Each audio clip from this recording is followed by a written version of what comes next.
Hi, this is Bert de Vries and this is the Bayesian Machine Learning and Information Processing class. Today we're going to be talking about classification. There are two approaches in this class that we present for doing classification. One is called the generative approach and the other is called the discriminative approach. In this class we're going to be talking about generative classification. Classification is a supervised learning method, just like regression.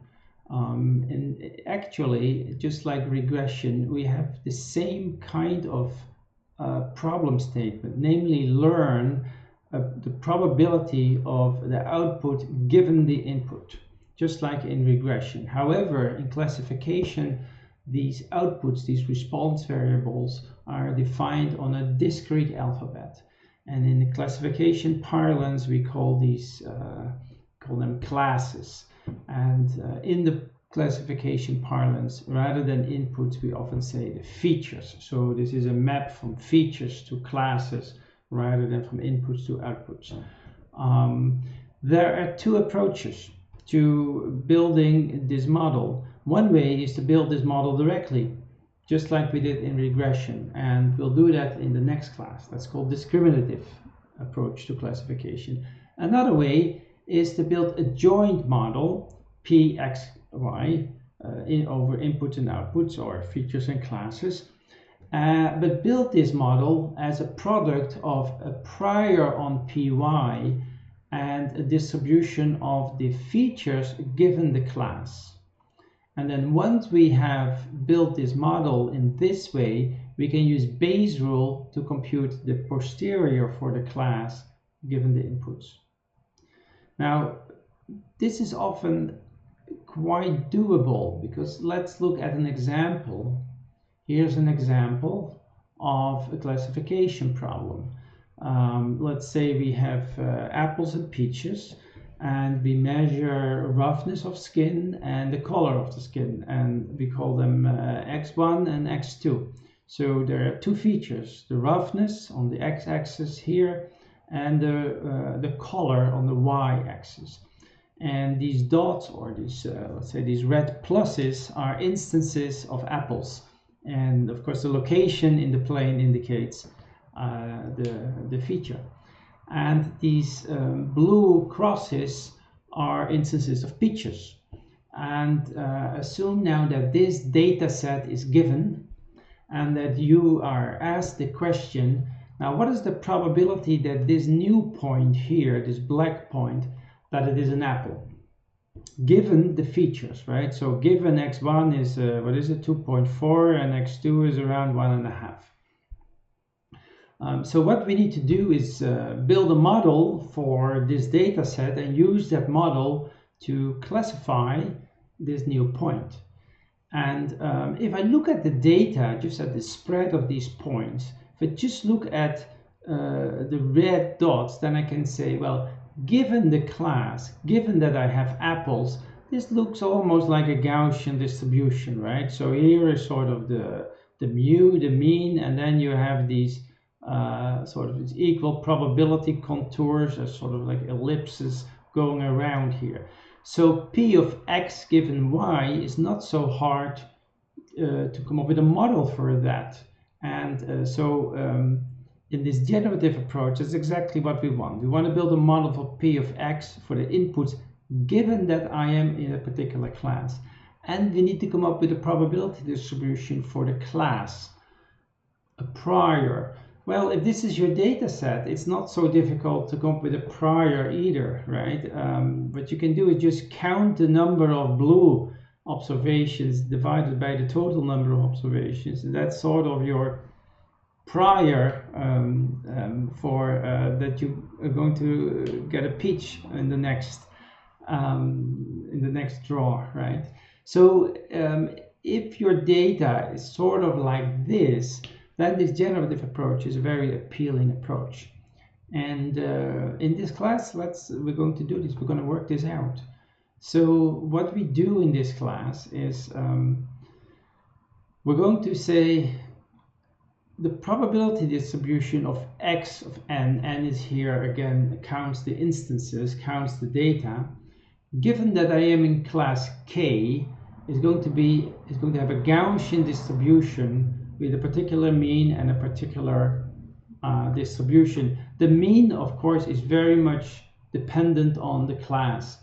The mean for the apples lies about here, and the mean for the peaches lies about here. Now the variance in this case kind of looks of the same order. So the covariance matrix in this case, you can assume they are the same. You don't have to. You can also make this sigma of k. It's up to us to make a model assumption. But I'm using this here because then the math comes out a little easier, and we want to get a nice analytical and educational example.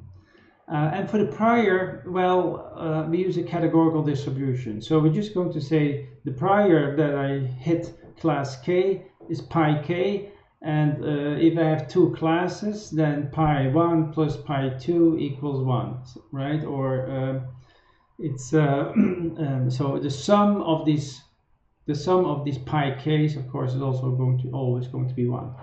So technically I'm done now, right? Because I've defined my model this is a generative model in the sense that all variables in the system, I have a joint distribution over all variables in the system, right? If I multiply this with this one, I have a joint over the inputs as well as the outputs.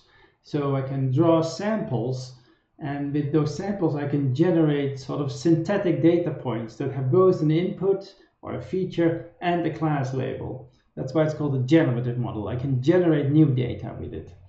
Once I have a generative model, I can always compute all the probability for whatever variable I'm interested in, given any other variable. In this case, I'm interested in computing the probability for the class given the input. One more thing is how are we going to encode these outputs? Because I can encode these outputs, these classes. Say I have k classes. I can encode them as class 1, let's say y equals 1 and y equals 2 and y equals 3. Or I can use this 1 out of k coding scheme, the one-hot coding scheme. I can also make a k-dimensional vectors of zeros and 1, where there is only one really in the output that corresponds to the class of the instance. And that is indeed, again, the most convenient way of coding outputs if we want to get nice mathematical or analytical answers. So that's what we're going to do. We're going to say I have a binary class selection variable y of nk, which is 1 if basically the nth data item is drawn from the kth class, right? These are all observed in the training set. So y and k's are all observed, and xn is also observed. And y and k is 1 or 0. If I go over the whole vector, they're all zeros except for 1. With this kind of encoding, I can basically encode this model as a joint over xn and yn, and I use this y and k as a selector. This is just like we do encode a categorical distribution, right? This is the probability for xn, y and for the kth class, and y and k selects that probability if the nth sample is indeed from the kth class. And I have already filled it in here. This probability is pi of k times the data generating distribution, because we defined that here above. So my entire model is defined now, and as before, everything we do is just using probability theory. We can do Bayesian inference for the parameters. The parameters are mu, sigma, and pi, and I can define priors and I can compute posteriors, and then I have a model, a trained model, and I can use that model to make predictions about the class label for a future input, right? So in this case, To make it simple, we will do a maximum likelihood estimation of the parameters.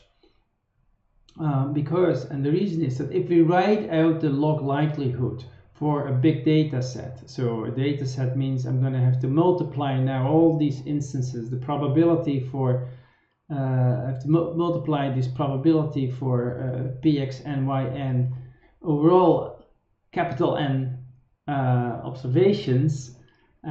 Take the log of that, then I get a sum over, and you can just work this all the way out. But what comes out is a sum over log of Gaussians, and these y and k's are just 0 or 1. So this is just sum over the log of Gaussians plus another sum over the log of pi k's.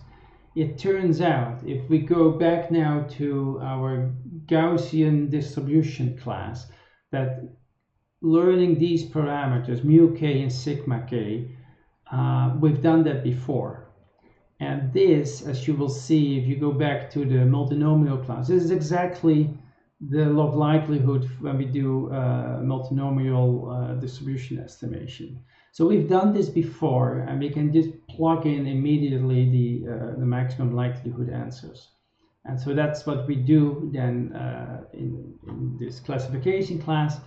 I basically plug in the answers that I take from the previous classes. So for the pi, indeed, that means I'm just going to, the prior for the class is going to, well, I'm just going to count the number of times that my observations, that it comes from the case class divided by the total number of observations. And for the mu and the sigmas, you will recognize basically this is the arithmetic mean.